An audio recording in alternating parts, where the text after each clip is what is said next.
Hello everyone, welcome to AK classes Ballia.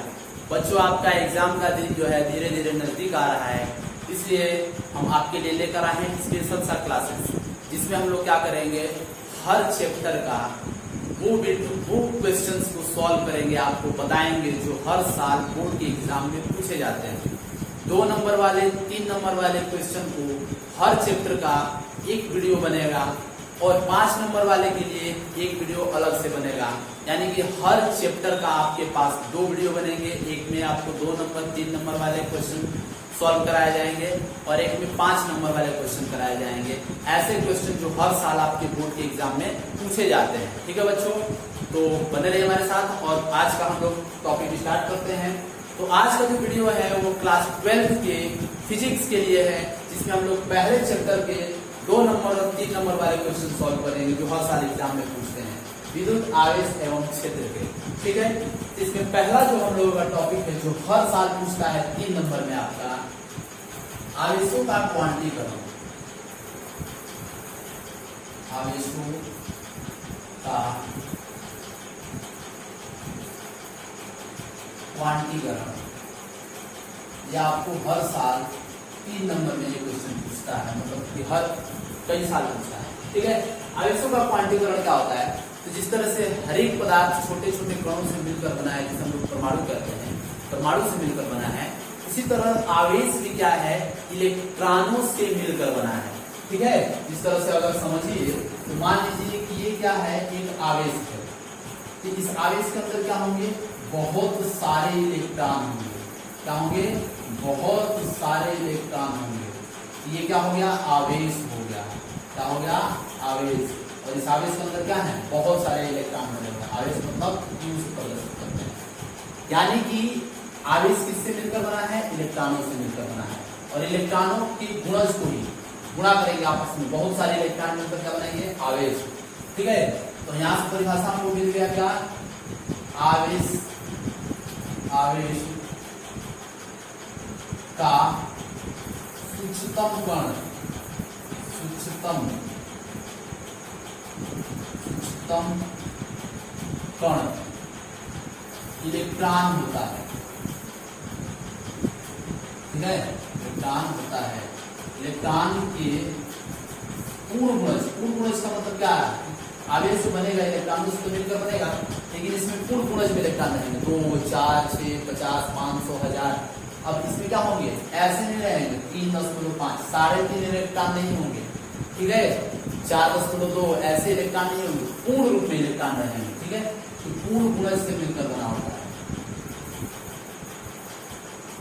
है आवेश का सूक्ष्मतम कण इलेक्ट्रॉन होता है। इलेक्ट्रॉन के पूर्ण गुणज को ही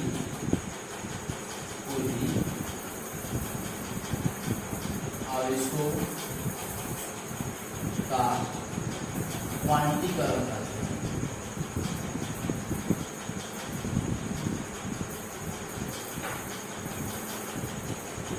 ठीक है, क्वांटीकरण करते हैं, अर्थात आवेश किससे मिलकर बना? इलेक्ट्रॉनों से। इसका सूत्र हो जाता है Q बराबर N E। ठीक है, आवेश किससे मिलकर बना? इलेक्ट्रॉनों से मिलकर बना। मात्रा क्या होता है आवेश का? कूलाम होता है। ठीक है, जहां पर आवेश Q क्या हो गया? आवेश हो गया। N क्या हो गया? इलेक्ट्रॉनों की संख्या हो गई। E क्या हो जाएगा? इलेक्ट्रॉन हो गया, जिसके चार्ज कितना होता है? 1.6 × 10⁻19 कूलाम। ठीक है, ये हमारा क्या हो गया? आवेशों का क्वांटीकरण हो गया। ठीक है, क्या होता है? आवेशों के सूक्ष्मतम कण इलेक्ट्रॉन होते हैं। इलेक्ट्रॉनों के पूर्ण गुणज को हम लोग क्या करते हैं? आवेशों का क्वांटीकरण करते हैं, Q से प्रदर्शित करते हैं। Q बराबर N मतलब हो गया कूलाम। ठीक है, ये हमारा क्या हो गया? 3 नंबर का क्वेश्चन हमारा एक तैयार हो गया। ठीक है, इसके बाद हम लोग डिस्कस करेंगे। ठीक है, इसके बाद हम लोग डिस्कस करेंगे विद्युत रोधी अथवा अचालक। ये भी पूछता है आपको हर साल, क्या होता है? विद्युत रोधी। दूसरा टॉपिक हम लोग का विद्युत रोधी, या इसी को हम लोग क्या बोलते हैं? अचालक। अचालक।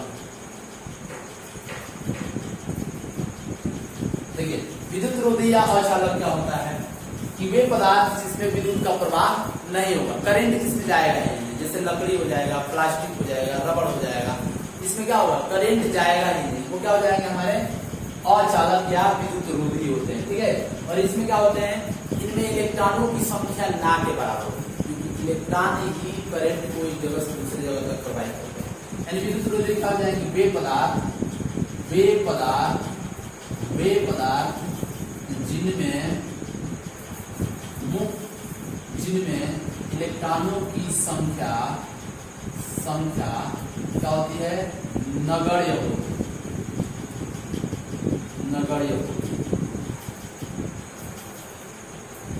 अर्थात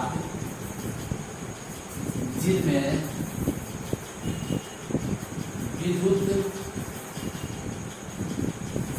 का चालन मतलब चालन नहीं होता है, ठीक है। उदाहरण में क्या हो जाएंगे आपके,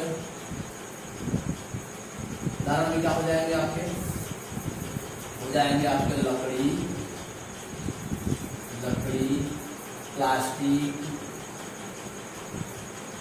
कार्बन, ये सब क्या होंगे, इसमें करंट जाएगा ही नहीं, ठीक है। ये क्या हो जाएगा, हमारा विद्युत रोधी या अचालक पदार्थ होते हैं, ठीक है। उसके बाद आते हैं हम लोग परावैद्युत पदार्थ क्या होता है, ठीक है। वो हमारा हो जाएगा ये 2 नंबर का। अगला है हमारा परावैद्युत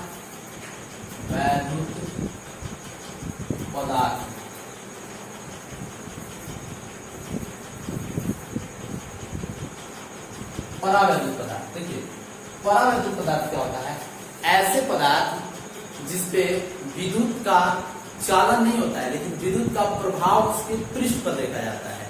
कहने का मतलब क्या है, उसमें करंट प्रवाहित नहीं होगा, लेकिन उस पे करंट का प्रभाव थोड़ा बहुत देखा जा सकता है। जैसे हमारा क्या होगा, मोम होगा, तो मोम में अगर हम करंट देंगे तो करंट तो उसमें जाएगा नहीं, लेकिन मोम पे क्या होता है, थोड़ा सा अगर करंट देंगे तो वहां से जहां पर करंट देंगे वो पिघलना शुरू करेगा, उसके पृष्ठ पे करंट चलेगा।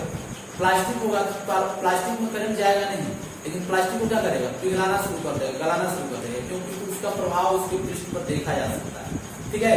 यानी कि हम कह सकते हैं वे पदार्थ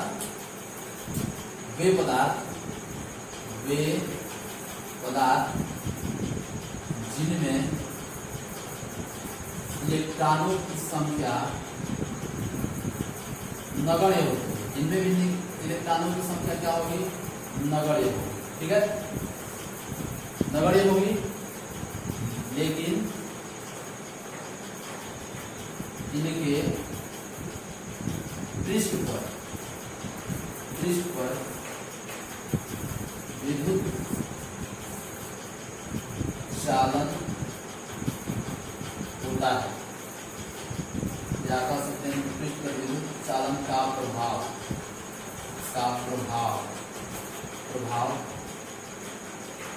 होता है, ठीक है।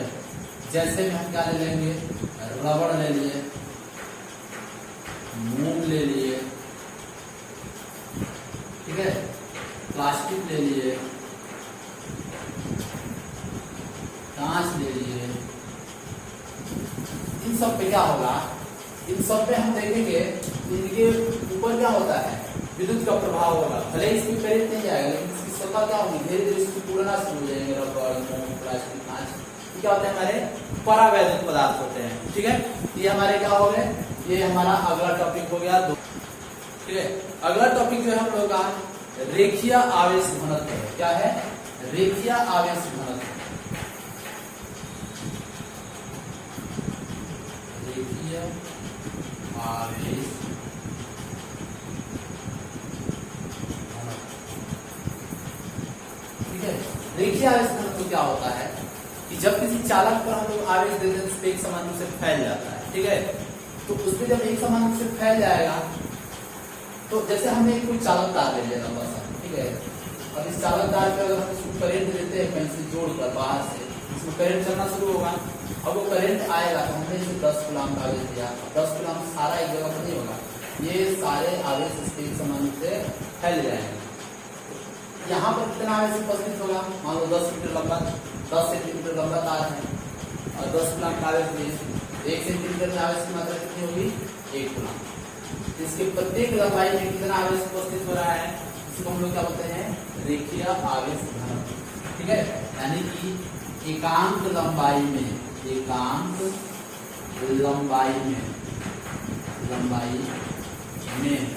उपस्थित 10 सेंटीमीटर लंबा था, 10 कूलाम का आवेश दिए, 1 सेंटीमीटर में कितना आवेश होगा, 1 कूलाम। 20 कूलाम का आवेश देंगे, 1 सेंटीमीटर में कितना आवेश होगा, 2 कूलाम। 20 कूलाम का आवेश देंगे तो 1 सेंटीमीटर में कितना आवेश उत्पन्न होगा, 3 कूलाम। यानी कि 1 सेंटीमीटर लंबाई में कितना आवेश उपस्थित है, क्या रहा है, एकांक लंबाई में उपस्थित आवेश की मात्रा को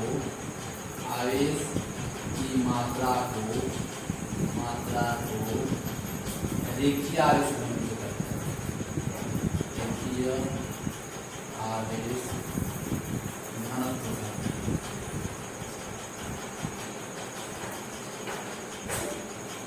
ठीक है, क्या कहते हैं, रेखीय आवेश घनत्व कहते हैं। और इसको प्रदर्शित करते हैं लेमडा से। ये क्या है हमारा लेमडा। लेमडा बराबर क्या होता है, Q/L। ठीक है, मात्रा क्या हो जाएगा, इसका हो जाएगा कूलाम और ये लंबाई है तो इसका मीटर। ये क्या हो जाएगा हमारा रेखीय आवेश घनत्व। क्या लिखा है, एकांक लंबाई में उपस्थित आवेश की मात्रा को रेखीय आवेश घनत्व कहते हैं। लेमडा से प्रदर्शित करते हैं। लेमडा बराबर Q/L मात्रा कूलाम प्रति मीटर। ठीक है, ये हमारा एक और छोटा सा टॉपिक कवर हो गया जो हर साल एग्जाम में आपके 2 नंबर में पूछता है। ठीक है, अगला टॉपिक है हम लोगों को पृष्ठीय आवेश घनत्व भी पूछ लेता है आपको। सेम वैसे ही है पृष्ठीय आवेश घनत्व। पृष्ठीय आवेश घनत्व क्या हो जाएगा आपका,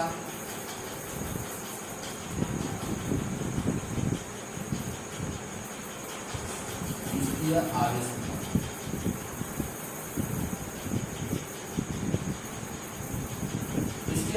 क्या हो जाएगा, जिसमें हम लोग एकांक लंबाई लिए हैं और उसी को चेंज कर देंगे। एकांक, अब लंबाई की जगह पर पृष्ठ रहेगा तो क्या हो जाएगा, उसका क्षेत्रफल बन जाएगा। एकांक क्षेत्रफल में उपस्थित आवेश की मात्रा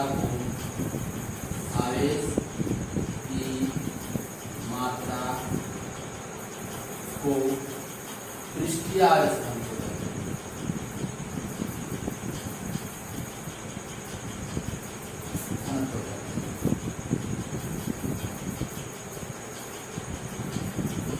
ठीक है, इसका मात्रा क्या होता है, इसको प्रदर्शित करते हैं हम लोग सिग्मा। सिग्मा बराबर क्या हो जाएगा, Q/A। ठीक है, इस वाले में जो आवेश है वो चालक तार की लंबाई में फैल जाएगा।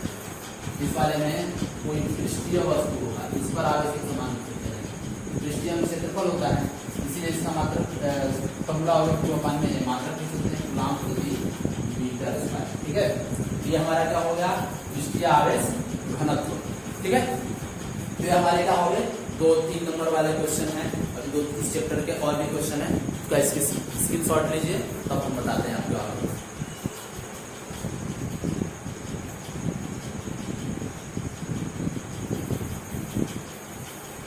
ठीक है बच्चों, आगे का टॉपिक डिस्कस करते हैं हम लोग कि आगे इसमें अब क्या क्या है।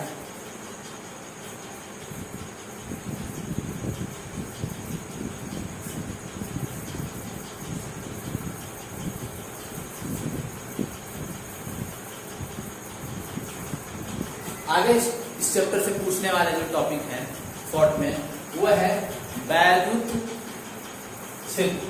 क्या होता है, वैद्युत क्षेत्र या वैद्युत क्षेत्र की तीव्रता आपसे पूछता है। ठीक है, तो अगला टॉपिक हम लोग का वैद्युत क्षेत्र की तीव्रता।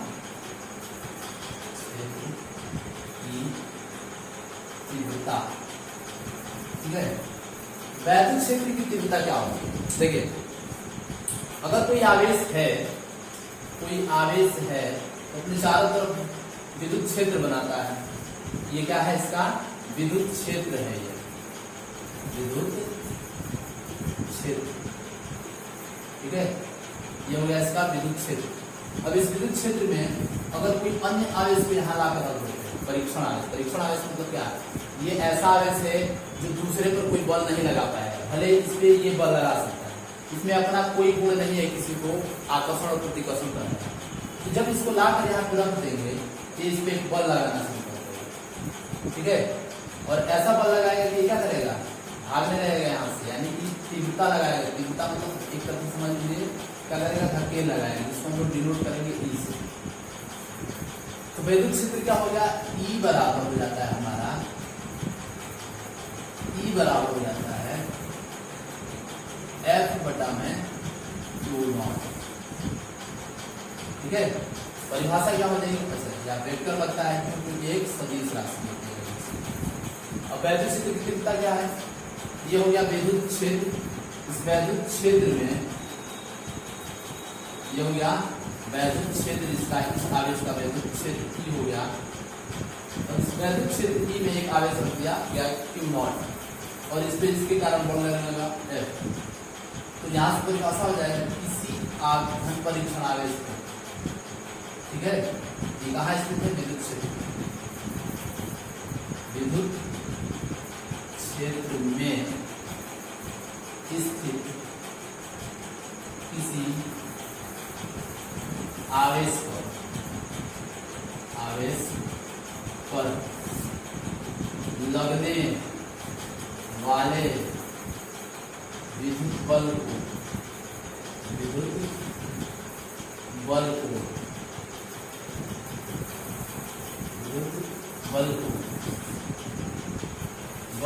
लगने वाले विद्युत बल तथा उस आवेश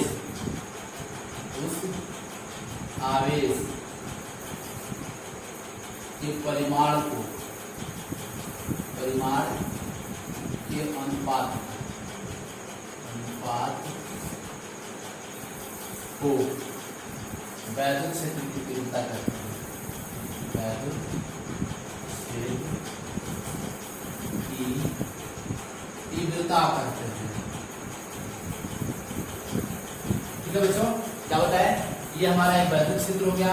इस वैद्युत क्षेत्र में उपस्थित आवेश, ठीक है, इस वैद्युत क्षेत्र में उपस्थित आवेश पर लगने वाला बल, ठीक है, तो लगने वाला बल और उस आवेश के परिमाण के गुणक अनुपात को हम क्या कहते हैं, वैद्युत क्षेत्र की तीव्रता कहते हैं। ठीक है, अभी हमारा हो गया एक वैद्युत क्षेत्र, इस वैद्युत क्षेत्र का मान हो गया ई, और इसमें हमने एक आवेश रख दिया, ठीक है, और इस आवेश पर क्या लगेगा, एक बल लगेगा एफ। इस आवेश पर लगने वाला बल और इस आवेश के अनुपात को वैद्युत क्षेत्र की तीव्रता है। ये बराबर एफ बटा में मात्रक क्या लिख सकते हैं, बल का मात्रक न्यूटन और आवेश का मात्रक कूलम। वैद्युत क्षेत्र की तीव्रता का मात्रक हो गया न्यूटन प्रति कूलम। ठीक है बच्चों, ये हमारा हो गया वैद्युत क्षेत्र की तीव्रता। अगला टॉपिक हम लोग का ये है विद्युत द्विध्रुव। क्या है, विद्युत द्विध्रुव। विद्युत द्विध्रुव, ठीक है, क्या है विद्युत द्विध्रुव, अगर दो आवेश हैं, एक दोनों आवेश क्या है, परिमाण समान है, दोनों का मान समान है, बस एक धनात्मक है और एक ऋणात्मक है, दोनों का परिमाण समान और धनात्मक और ऋणात्मक, और दोनों के एक दूसरे से एकदम बहुत कम दूरी पर रख दिया जाए, अल्प दूरी पर रख दिया जाए, तो इस प्रकार से बने निकाय हम लोग क्या कहते हैं, वैद्युत द्विध्रुव कहते हैं। इसकी लंबाई हम लोग 2l मान देते हैं। ठीक है, ये हमारा होगा वैद्युत द्विध्रुव। क्या होता है, समान परिमाण, दोनों का परिमाण क्या है, समान परिमाण परंतु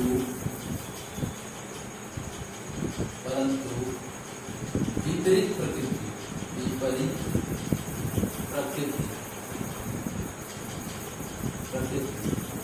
समान परिमाण परंतु विपरीत प्रकृति के आवेशों को अल्प दूरी पर, अल्प मतलब बहुत कम दूरी पर, अल्प दूरी पर रख कर बनाए गए बने गए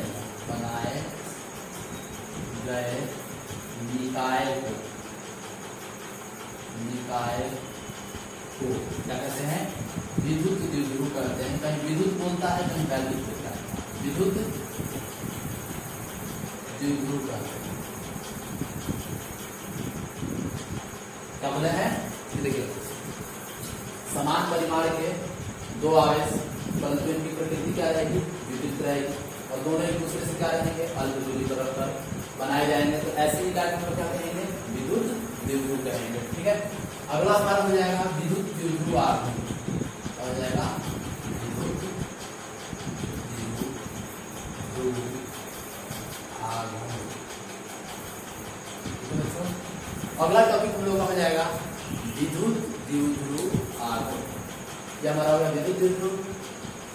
अब विद्युत द्विध्रुव आघूर्ण क्या होता है, इन्हीं में से किसी एक आवेश का मान, ठीक है, किसी एक आवेश का परिमाण, विद्युत द्विध्रुव की किसी एक आवेश का परिमाण और उनके बीच की दूरी 2 × 12 यानी कि गुणनफल को हम लोग क्या कहते हैं, विद्युत द्विध्रुव आघूर्ण कहते हैं और इसको प्रदर्शित करते हैं इंग्लिश में क्या बोलते हैं, कूलम बोलते हैं। मात्रा क्या हो जाएगा, कूलम मीटर। परिभाषा क्या लिखेंगे, विद्युत द्विध्रुव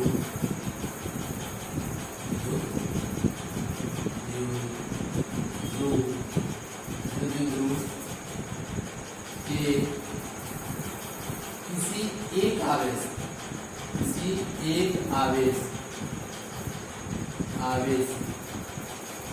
तथा किसी एक आवेश का परिमाण तथा उनके बीच की दूरी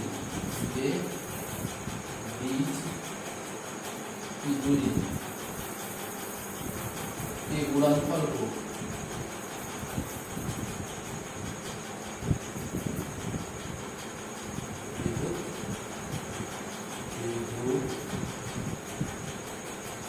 आघूर्ण कहते हैं।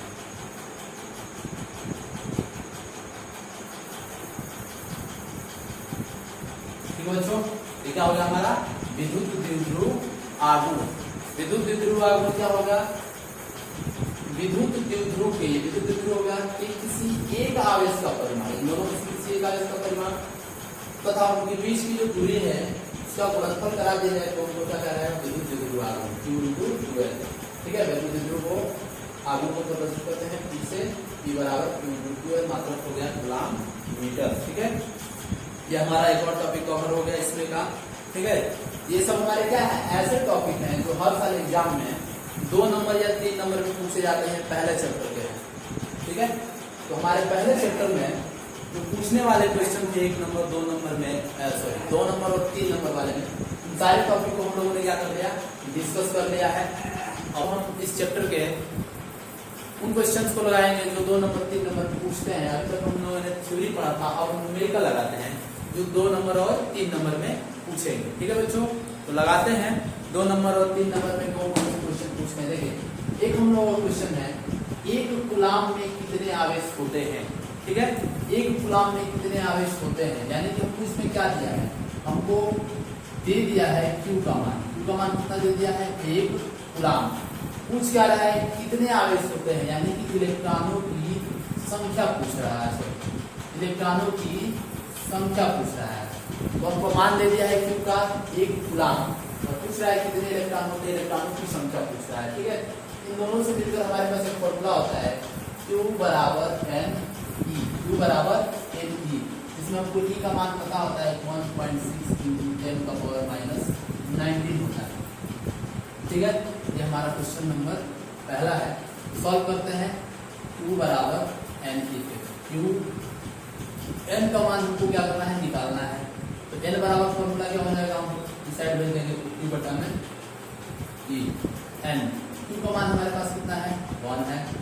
ठीक है, और E का मान हो गया 1.6 × 10⁻⁻19।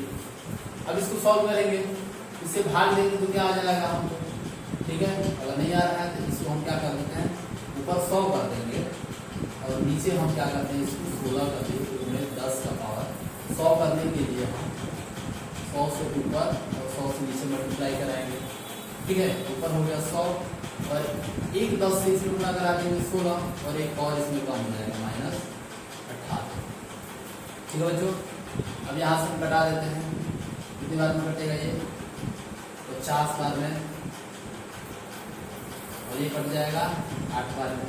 फिर घटा देंगे, कितनी बार में कट जाएगा, 25 बार में, और ये कट जाएगा 4 बार में, 10 का पावर ये नीचे से ऊपर जाएगा तो 18 हो गया। n बराबर 25 में 4 से भाग दे देंगे, कितना हो जाएगा 6.25 इंटू 10 का पावर 18। ये हमारा क्या निकल गया, एक कूलाम में इलेक्ट्रॉनों की संख्या।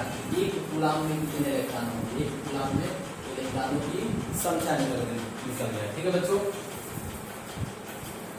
अब हम लोग सॉल्व करेंगे दूसरा नंबर क्वेश्चन। ठीक है, दूसरा नंबर क्वेश्चन क्या है हम लोग का, ये पूछ रहा है कि एक चालक पर 2.4 इंटू 10 का पावर -18 कूलाम आवेश से बताइए कि इस चालक पर कितने इलेक्ट्रॉनों की कमी या अधिकता हो। हमको क्या दे दिया है, एक चालक पर कितने आवेश, इसका मान हो गया कितने आवेश, आवेश जब भी बोलेगा तो Q का मान होगा। Q का मान कितना हमको दिया है 2.4 इंटू 10 का पावर -18। कितने आवेश हैं बताइए कि इस चालक पर कितने इलेक्ट्रॉनों की कमी या अधिकता है, कितने इलेक्ट्रॉनों की कमी या अधिकता है, यानी हमसे क्या पूछ रहा है, इलेक्ट्रॉनों की संख्या। पहले वाला ही सेम क्वेश्चन। ठीक है, तो हम यहाँ से निकाल लेते हैं n बराबर 2/3। ठीक है, हमारा क्या हो जाएगा n, Q का हमारा मान कितना दे दिया है 2.4 इंटू 10 का पावर -18, और E का मान होता है 1.6 इंटू 10 का पावर -19। ठीक है, अगर कटा दिया जाए तो कटा देते हैं हम लोग 8 से, ये कट जाएगा 3 बार में और ये कट जाएगा 2 बार में। ठीक है, तो 3 को हम लोग 2 से भाग दे देंगे, क्या हो जाएगा 1.5 इंटू 10 का पावर ऊपर हो गया -18, और ये ऊपर जाएगा तो प्लस का हो जाएगा प्लस का 19, गुणा करा देंगे तो हमको क्या बचेगा n इक्वल टू 1.5 गुणे 10 का पावर 1। ठीक है, क्योंकि +19 में से -18 माइनस कर देंगे तो कितना बचेगा 10 का पावर 1, मल्टीप्लाई करा देंगे तो n इक्वल टू 15।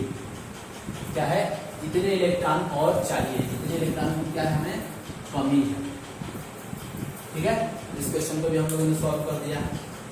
आवेश का मान दिया था, Q का मान दिया था, इलेक्ट्रॉनों की संख्या पूछ रहा था, n पूछ रहा था, फॉर्मूला हमने लगा दिया Q बराबर Ne। ठीक है, इसमें से हम लोगों ने इलेक्ट्रॉनों की संख्या निकाल दिया। ये हमारा क्वेश्चन नंबर क्या था 2। ठीक है, ये वाला सॉल्व हो गया। तीसरा क्वेश्चन लेते हैं, यह है कि नाइट्रोजन का परमाणु क्रमांक 7 और परमाणु भार 14 हो गया है, नाभिक पर कूलाम में आवेश की गणना कीजिए। अब क्या दिया है, ये हमको एक परमाणु दिया है। ठीक है, और क्या दे दिया है, इसके पूछ रहा है आवेश की गणना कीजिए, आवेश की गणना कीजिए, यानी क्यों पूछ रहा है हमसे, तो तीसरे वाले क्वेश्चन में हमसे पूछ कर रहा है आवेश की गणना, Q का मान पूछ रहा है हमको। इसमें ये परमाणु क्रमांक जो होता है उसमें क्या होता है, इलेक्ट्रॉनों की संख्या होता है, यानी कि हमको n का मान दे दिया है 7, और E का मान हमको पता ही होता है 1.6 इंटू 10 का पावर -19 होता है। Q बराबर हमारा क्या हो गया Ne। Q बराबर n का मान कितना है हमारा 7, और E का मान 1.6 इंटू 10 का पावर -19, 16 से 112 होता है। Q बराबर 112 गुणे 10 का घात -19, 0.1 के बाद यहाँ लगा देंगे, ये हो जाएगा कूलाम। ठीक है, ये हमारा हो गया तीसरा नंबर भी क्वेश्चन। क्या दिया था हमको, नाभिक दिया था, इसमें परमाणु क्रमांक यानी कि इलेक्ट्रॉनों की संख्या पता था, आवेश पूछ रहा था, इलेक्ट्रॉन के चार्ज होता ही है। ये क्वेश्चन नंबर 3 हो गया। ठीक है, चौथा क्वेश्चन दिया है, वो एक माइक्रो कूलाम के 2 बराबर एवं विपरीत प्रकार के आवेश। देखिए दूसरे नंबर क्वेश्चन को लगाते हैं, सॉरी चौथे नंबर क्वेश्चन को लगाते हैं। चौथा नंबर क्वेश्चन क्या है हमारा, यह है एक माइक्रो कूलाम के 2 बराबर एवं विपरीत आवेश, यानी कि ये क्या है कि एक हमारा +2 में है और एक -2 में, दोनों बराबर हैं, विपरीत आवेश है, और इनके मान कितने हैं, 1 माइक्रो कूलाम, कितने, 1 माइक्रो कूलाम, एक माइनस में है एक प्लस में। ठीक है, ये हमारा किसका मान होता है, Q का मान होता है। Q बराबर 1 माइक्रो कूलम, या इसको हम लिख सकते हैं 1 गुणे 10 का घात -6 कूलम। माइक्रो की जो वैल्यू होती है 10 का घात -6, ठीक है। तो दे दिया हमको दो बराबर एवं विपरीत प्रकार के आवेश 2 मिलीमीटर दूर रखते हैं। इनके बीच की दूरी कितनी है? इन दोनों के बीच की दूरी हो गई हमारी कितनी? 2 मिलीमीटर, ठीक है। तो मैंने पढ़ाया था आप लोगों को दो बराबर आवेश रहेंगे, प्रकृति अलग अलग रहेगी, उसको द्विध्रुव कहते हैं। और इनके बीच की लंबाई को लोग क्या मानते हैं? 12 का मान कितना हो गया? 2 मिलीमीटर। और लंबाई को हमेशा हम लोग मीटर में रखेंगे, 2 गुणे 10 के घात -3 लगाएंगे, मिलीमीटर चेंज हो जाएगा मीटर, ठीक है। तो हमको आवेश का मान पता हो गया और इनके बीच की दूरी यानी 12 का मान पता हो गया। पूछा क्या हमसे? विद्युत द्विध्रुव आघूर्ण। विद्युत द्विध्रुव आघूर्ण का किससे प्रदर्शित करते हैं? E से। E का मान पूछता है, ठीक है। मैंने एक टॉपिक पढ़ाया था विद्युत द्विध्रुव आघूर्ण। अब इनसे मिलकर हमारे पास एक फॉर्मूला होता है P बराबर Q × 2L, ठीक है। यहाँ से हम रख देते हैं P बराबर Q का मान कितना है हमारे पास? 1 × 10⁻⁻6 और गुणे 2L का मान कितना है हमारे पास? 2 गुणे 10 का घात -3 मीटर कूलम होता है। P बराबर कितना हो गया हमारा? 2 × 10⁻⁻19 कूलम मीटर। ये क्या निकल गया हमारा? क्वेश्चन नंबर 4 भी सॉल्व हो गया। क्या दिया था? दो बराबर विपरीत प्रकृति का आवेश दिए, जिनका मान था 1 माइक्रो कूलम, इनके बीच में दे दिया था 12, ठीक है, 2 मिलीमीटर। इस विद्युत द्विध्रुव का आघूर्ण पूछा था, P निकाल लिया हम लोगों ने। अब आते हैं क्वेश्चन नंबर 5। इसमें क्या दिया है? 2 × 10⁻⁻8 यानी कि कूलम मीटर द्विध्रुव आघूर्ण। द्विध्रुव आघूर्ण मतलब E का मान हो गया। एक वैद्युत द्विध्रुव 2 × 10⁵ वोल्ट प्रति मीटर के एक समान विद्युत क्षेत्र में रखा है। ये किसका मान हो गया? विद्युत क्षेत्र में रखा है। विद्युत क्षेत्र का मान हो गया और ये P का मान हो गया 30 डिग्री पर। थीटा का मान हो गया। उसका द्विध्रुव की स्थितिज ऊर्जा पूछ रहा है, विद्युत द्विध्रुव की स्थितिज ऊर्जा पूछ रहा है और बल आघूर्ण पूछ रहा है। निकालते हैं इसको, सॉल्व करते हैं। देखिए 5वें नंबर क्वेश्चन में हमको दे दिया है विद्युत द्विध्रुव आघूर्ण का मान दे दिया है 2 गुणे 10 के घात -8 कूलम मीटर। विद्युत द्विध्रुव आघूर्ण द्विध्रुव ये कितना है? विद्युत क्षेत्र का मान है, E का मान दे दिया है। कितना दे दिया हमको? 2 गुणे 10 के घात 5 वोल्ट प्रति मीटर के समान विद्युत क्षेत्र में। थीटा का मान दे दिया है, 30 डिग्री कोण पर रखा है। पूरा है विद्युत स्थितिज ऊर्जा पूछ रहा है आपसे, U का मान पूछ रहा है। विद्युत स्थितिज ऊर्जा को प्रदर्शित करते हैं U से, U0 पूछ रहा है, ठीक है। और इसमें एक और क्वेश्चन पूछ रहा है, इस पर कार्य बल आघूर्ण टाउ का भी मान पूछ रहा है। इसमें हमको 2 क्वेश्चन पूछना है, ठीक है। अगर हमको U निकालना है तो U बराबर होता है हमारा -PE cos थीटा, ठीक है। U बराबर क्या होता है हमारा? -PE cos थीटा,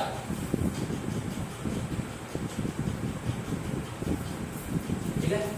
U बराबर होता है हमारा -PE cos थीटा। अब इस सूत्र पे रखते हैं हम लोग। तो देखिए इसमें रखने के लिए हमारे पास P है, E है, थीटा भी है, तो सबका मान रख देते हैं।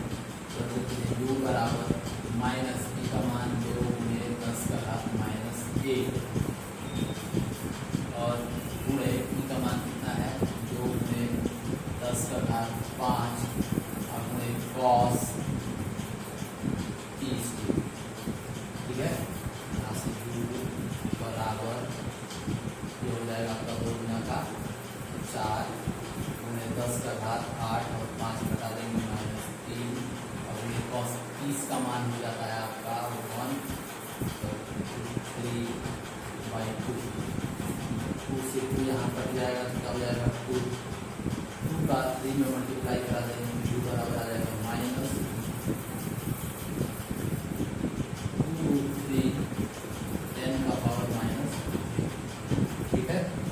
क्या हो जाएगा हमारा विद्युत स्थितिज ऊर्जा हो जाएगा। अब निकालते हैं बल आघूर्ण, टाउ बराबर बल आघूर्ण बराबर होता है पी साइन थीटा, इसमें माइनस पी कॉस थीटा, इसमें पी साइन थीटा, ठीक है। पी का मान कितना है हमारा 2 × 10⁻⁻8, अब में ई का मान कितना है 2 × 10⁵ अब में साइन 30 डिग्री रखेंगे, ये हो जाएगा 4 × 10⁻8 में से 5 गया -3, अब में 37 का मान बटा में कट गया 2 × 10⁻⁻, ये हमारा क्या निकल जाएगा लगने वाला बल आघूर्ण। ठीक है बच्चों, इस तरह से हम लोगों ने 5वां क्वेश्चन सॉल्व कर दिया है। ठीक है, ये हमारे क्या है 2 नंबर 3 नंबर वाले क्वेश्चन। ठीक है, तो हम लोगों ने ये वैल्यू दिया था, पूछा था। ठीक है, अब एक लास्ट क्वेश्चन हम लोगों का इस चैप्टर का बचा है, इसके बाद इस चैप्टर के 2 और 3 नंबर वाले सारे क्वेश्चन समाप्त हो जाएंगे। अब हम लोग अगले वीडियो में पढ़ेंगे लॉन्ग वाले। ठीक है, तो इसको मिटा रहे हैं।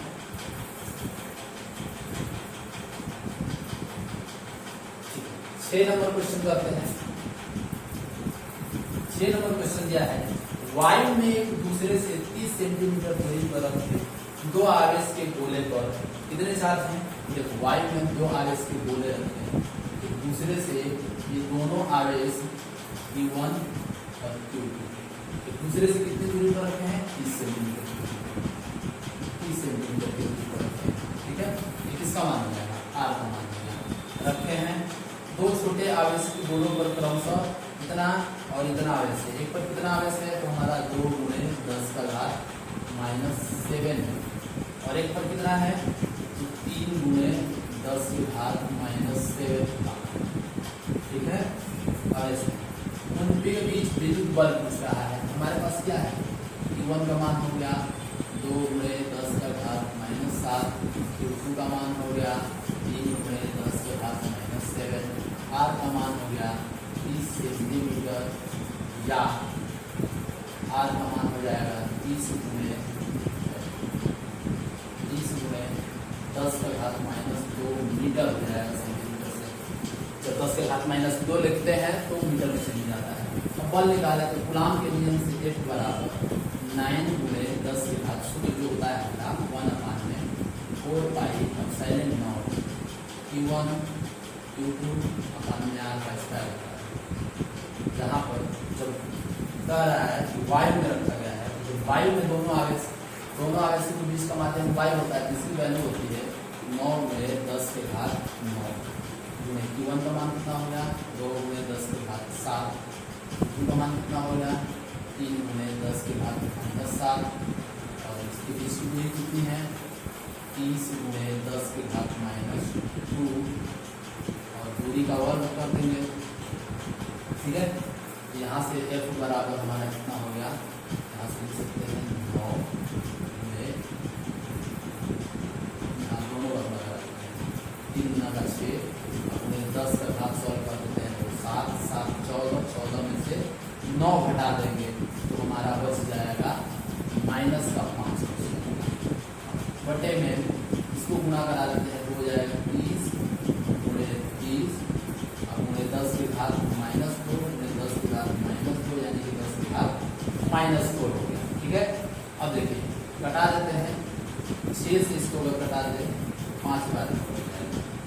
ठीक है, 6 × 30, 3 से इसको घटा देंगे, ये कट जाएगा 3 बार में और ये कट जाएगा 10 बार में।